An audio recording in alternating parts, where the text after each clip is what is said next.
কেকেআরের বোলারদের নিয়ে ছেলে খেলা করলো রায়াল রিকেলটন এবং রোহিত শর্মা। কি ইনিংস খেললো আজকের ভাই, ঝড়ো ইনিংস। তাদের ঝড়ে উড়ে গেল কলকাতা নাইট রাইডার্স।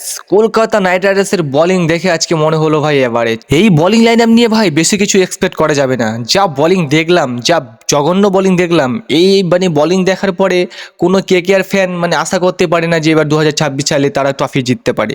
কারণ যে বোলিং আমরা দেখলাম আজকে, মানে জঘন্য বোলিং, পুর একদম ভেরি পুর বোলিং। মানে কি বলবো, ওই যে সুনীল নারিন বলো, তোমার বরুণ চক্রবর্তী বলো, তাদের বোলিংয়ে আর সেই ধারটা নেই।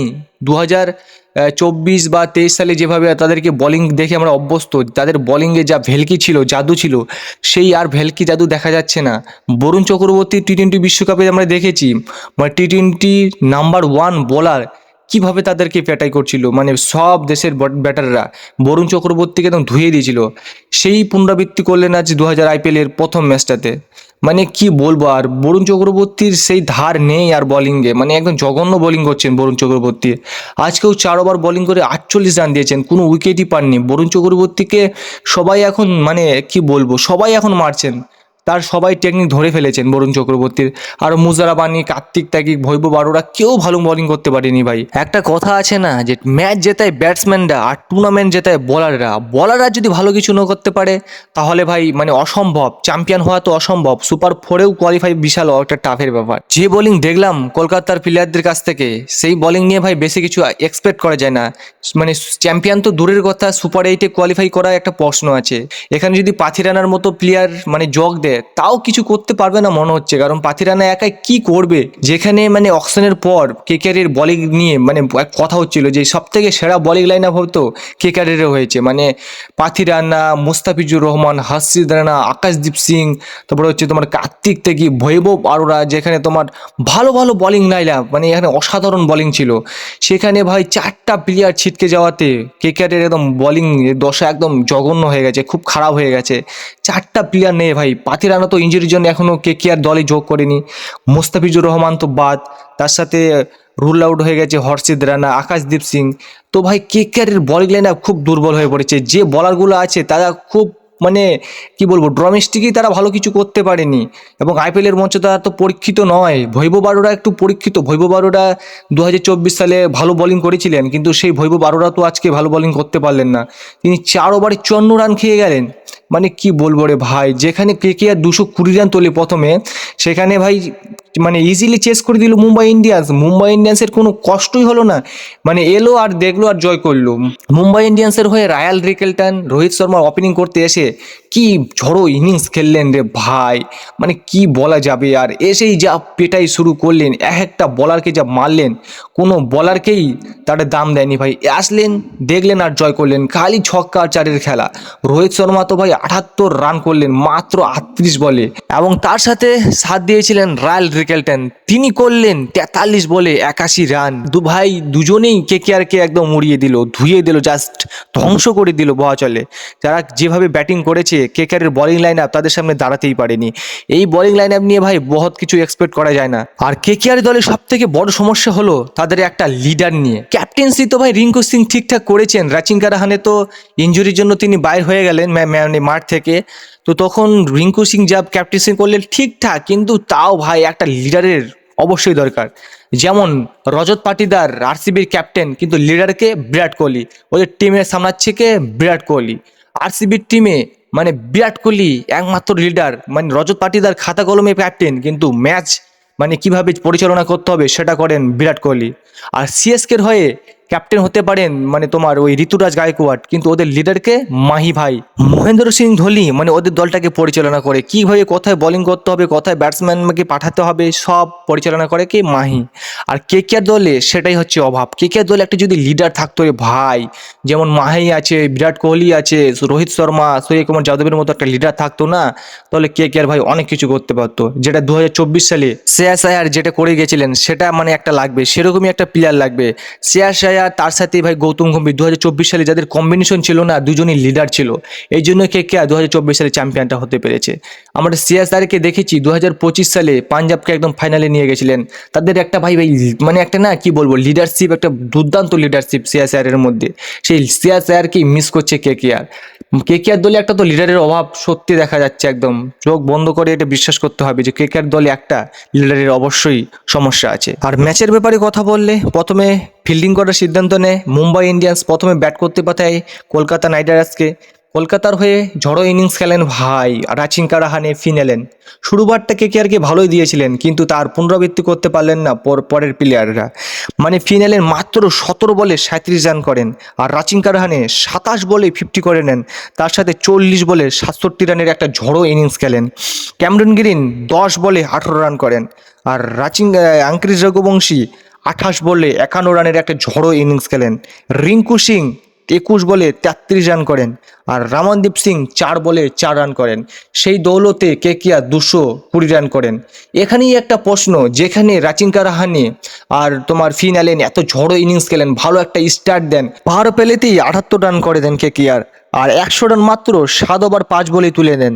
কিন্তু সেখানেই একটা প্রশ্ন যে ফিন অ্যালেন টিমস আর রাচিঙ্কা রাহানে এত সুন্দর স্টার্ট দেওয়ার পরও কেকেআর কেন 250 রান করতে পারলো না, সেটাই তো প্রশ্ন। 11 নম্বর ওভারের পরে কেকেআর যা মানে খেলেছে, সেখানে তো ভাই প্রশ্ন উঠবেই। যেখানে ফিন অ্যালেন রাচিঙ্কা রাহানে ভালো স্টার্ট দিয়েছে, মানে 100 রান শুধুমাত্র 7 ওভার 5 বলে তুলে নিয়েছে, সেখানে কেকেআর মানে কি হলো, যেখানে 250 রানের গন্ডি পেরোতে পারলো না, 220 রানে থেমে গেল। 11 নম্বরের ওভারের পরে 12 নম্বর ওভারে বল করতে আসেন তোমার জাসপ্রীত বুমরা, সেখানে মাত্র 5 রান দেন। তারপর 13 নম্বরে বল করতে আসেন ট্রেন্ট বোল্ট, সেখানে রান দেন মাত্র 8 রান। আর 14 নম্বর ওভারটি বল করতে আসেন সেই শার্দুল ঠাকুর, যেখানে মাত্র 6 রান দিয়ে একটা উইকেট নেন। কেকেআরকে একাই ধ্বংস করে দিল রাচিঙ্কা রাহানে, ফিন এলেন, ক্যামেরন গ্রিনের উইকেটটি নিলেন, মানে তোমার ওই শার্দুল ঠাকুর। প্রথম ওভারে এসে একটা উইকেট, দ্বিতীয় ওভারে এসে একটা উইকেট, তৃতীয় নম্বর ওভারে এসেও একটা উইকেট। সেখানেই কেকেআর একটু পিছিয়ে পড়লো, যেখানে কেকেআরের রান ভালো চলছিল, ঝড়ো ইনিংসে মানে একদম ঝড়ো মানে ব্যাটিং করছিল, সেখানেই তাদের ওই 3টি ওভারে কেকেআর একটু পিছিয়ে পড়ে যায়। সেখানেই কামব্যাক করে মুম্বাই ইন্ডিয়ান, সেখানেই কেকেআর পিছিয়ে পড়ে যায়। সেখান থেকে কেকেআর আর কামব্যাক করতে পারে না, টুকটাক করে রান করে ভাই, 1 রান 2 রান করে মানে রোটেট করছে স্ট্রাইকে। সেখানে কি হবে, যেখানে তোমাদের হাতে এত মানে উইকেট আছে, এখনো বসে আছে প্লেয়াররা, রামনদীপ সিং, অনুকূল রয়, সুনীল লারির মতো প্লেয়ার মানে বসে আছে, সেখানে আঙ্কিশ রঘুবংশী আর রিঙ্কু সিং, মানে কি বলবো ভাই, টুকটাক করে খেলছে, মারছেই না, ব্যাট চালাচ্ছেই না। ওই লাস্টের দিকে একটু আঙ্কিশ রঘুবংশী আর তোমার রিঙ্কু সিং চালানোর চেষ্টা করলো, তাও তো ভাই কিছু করতেই পারলো না। মানে কি বলবো, সেখানে মুম্বাই ইন্ডিয়ান্স কামব্যাক করেছে। আর মুম্বাই ইন্ডিয়ান্স যা বোলিং করেছে লাস্টের দিকে, মানে তোমার কি বলবো, ডেড বোলিংয়ে বুমরা, ট্রেন্ট বোল্ট অসাধারণ বোলিং করেছে। তার দৌলতে তো মানে তোমার 220 রানে মানে আটকে গেল কেকেআর, যেখানে কেকেআরকে দেখে মনে হচ্ছিল যে 800 রান 300 রান পার করে দেবে মনে হচ্ছে, যেভাবে ফিল নিলেন আর রাচিঙ্কা রাহানে ব্যাটিং করছিল। আর কি বলা যাবে রে ভাই, কপালে এটাই ছিল, কিছু করার নেই। 220 রানে আটকে গেল কেকেআর, আর সেই রানটা হেজিলি চেঞ্জ করে দিল রোহিত শর্মা, রায়াল রিকেলটন এসেই তো হাত খুলে যা ব্যাটিং করলেন, ঝড়ো ইনিংস খেললেন রে ভাই। মানে রোহিত শর্মা 38 বলে তোমার 78 রানের একটা ঝড়ো ইনিংস, তার সাথে রায়াল রিকেলটন 43 বলে 81 রানের ঝড়ো ইনিংস, তার সাথে সূর্যকুমার যাদবের 16 রান, তিলক বর্মার 20 রান, হার্দিক পান্ডিয়ার 18 রান এবং নমনধীরের 5 রানের দৌলতেই 220 রান মাত্র 19 ওভার 1 বলে চেস করে দেয় মুম্বাই ইন্ডিয়ান্স। মুম্বাই ইন্ডিয়ান্সের হয়ে তো ভাই রায়াল রিকেলটন, রোহিত শর্মা একাই ধ্বংস করে দেয় কেকেআরকে, তারা তো কেকেআরকে খতম করে দেয়। আর কি খেলবে এদের প্লেয়াররা, তো কেকেআরের হয়ে যা জঘন্য বোলিং আজকে দেখলাম, এই জঘন্য বোলিং লাইন আপ নিয়ে ভাই বহুত কিছু আশা করতে পারবে না কেকেআর ফ্যানরা। আমি তো একজন কেকেআর ফ্যান, কিন্তু আমি এক্সপেক্ট করছি না যে যেভাবে আজকে বোলিং করলো সেই বোলিং লাইন আপ নিয়ে বহুত কিছু করতে পারবে। চ্যাম্পিয়ন তো দূরের কথা, সুপার 8-এ মানে সুপার 4-এ কোয়ালিফাই করা বহুত টাফ হয়ে যাবে। তো ভাই কি বলবো, আর মাথিসা পাথিরানা যদি এই দলে মানে যোগ দিয়ে দেয়, তাও কিছু করতে পারবে না। এই বোলিং লাইন আপ নিয়ে বহুত কিছু এক্সপেক্ট করতে পারবো না আমরা। 2024 সালে আমরা দেখেছি মিচেল স্টার্ক, হর্ষিদারা নাকি দুর্দান্ত বোলিং করেছিলেন। সে বছর বরুণ চক্রবর্তী, সলিল লারিন অসাধারণ বোলিং করেছিলেন, সেই জন্যই আমরা 2024 সালে চ্যাম্পিয়ন হয়েছিলাম। শুভমান তোমার ওই সেমিফাইনাল এবং তোমার ফাইনালে মিচেল স্টার্ক যা বোলিং করেছে সেটা তো কেউ ভোলেনি, মানে দুর্দান্ত বোলিং করছিলেন ভাই। এই দৌলতেই আমরা চ্যাম্পিয়ন হয়েছিলাম 2024 সালে। কিন্তু 2026 সালে সেই বোলিং লাইনে মানে সেই ধারটা নেই। সুনীল লারিন বা বরুণ চক্রবর্তী বা বৈভব বারোরা, কারো কাছে সেই বোলিংয়ের ধারটা দেখা গেল না আজকে। মানে মানে কি বলবো রে ভাই, একটা বলার ঠিকঠাক বোলিং করতে পারলো না, মানে সব বলারকে যা পিটাই করেছে রায়াল রিকেলটন আর তোমার রোহিত শর্মা, কাউকেই সম্মান করেনি। কার্তিক ত্যাগী বলো, বৈভব আরোরা বলো, অনুকূল রয় বলো, বরুণ চক্রবর্তী বলো, সলিল লারিন বলো, সবাইকে একদম ধুয়ে দিলেন। এই বোলিং লাইন আপ নিয়ে ভাই বহুত কিছু এক্সপেক্ট করা যায় না। মাথিসা পাথেরানা আসলেও কতটা ক্লিক করবে এই বোলিং লাইনের সাথে, সেটাই হয়তো দেখার। আর কেকেআর ম্যানেজমেন্টকে এই বোলিং লাইন আপ নিয়ে ভাই কাজ করতে হবে। এই বোলিং লাইন আপ নিয়ে ম্যাচ জেতা অসম্ভব। যেখানে 220 রান চেঞ্জ হয়ে গেল, সেখানে ভাই 150-200 রান যদি কেকেআরের ব্যাটাররা করে, সেখানে ভাই কি করে মোকাবিলা করবে সেটাই এখন দেখার। কারণ কেকেআরের ব্যাটসম্যান নিয়ে তো কোনো টেনশন নেই, মাথা ব্যথার কারণ নেই। কেকেআরের বাঁচে মানে হার্ড হিটার ব্যাটসম্যান আছে, কিন্তু সমস্যাটা হলো বোলিং লাইন আপ নিয়ে। কেকেআর ম্যানেজমেন্টকে বোলিং লাইন আপ নিয়ে কাজ করতে হবে। টিম সাউদিকে বিশেষ করে, ডোরেন বাবুকে বিশেষ করে বোলিং নিয়ে কাজ করতে হবে। না হলে ভাই এই বোলিং নিয়ে বহুত কিছু করতে পারবে না, বহুত কিছু আশা করতে পারবে না কেকেআর ম্যানেজমেন্ট। আইপিএল অকশনের পরে আমরা মানে এক্সপেক্ট করছিলাম, কেকেআর সমর্থকরা এক্সপেক্ট করেছিল যে ভাই কেকেআরের বোলিং লাইন আপ দুর্দর্শ হয়েছে, সব থেকে সেরা বোলিং লাইন আপ হয়তো কেকেআরের হয়েছে। যেখানে মুস্তাফিজুর রহমান, মাথিসা পাথিরানার মতো বিদেশি ফাস্ট বোলার, যেখানে দুর্দর্শ বোলার রে ভাই, তাদের সাথে মানে তাদের সাথে সাথ দিবে হর্ষিত রানা, বৈভব আরোরা, উমরান মালিক, কার্তিক ত্যাগীর মতন বোলাররা। তো কেকেআরের বোলিং লাইন আপ ভাই সেরা, কিন্তু 4টা প্লেয়ার ইঞ্জুরির পর ভাই কেকেআরের মানে বোলিং লাইনে বেহাল দশা।